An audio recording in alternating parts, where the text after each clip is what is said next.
Wife got some gardening done today. This is actually a birdhouse. We picked these up today. A little bit of a strawberry plant. I got these for at our local fair. Some woman makes these. And those too. This is a bird feeder. We put the plants in them.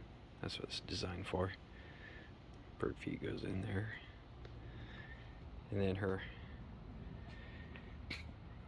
she's gonna turn this into a fairy village.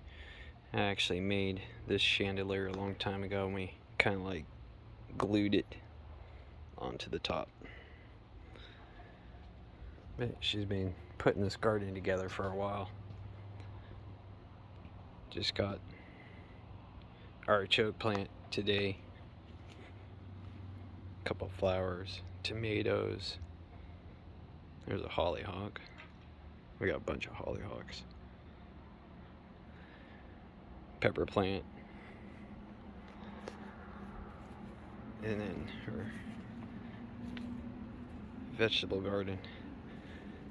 I got pumpkin in here and tomatoes, Japanese zucchini. So yeah, just something different for everybody.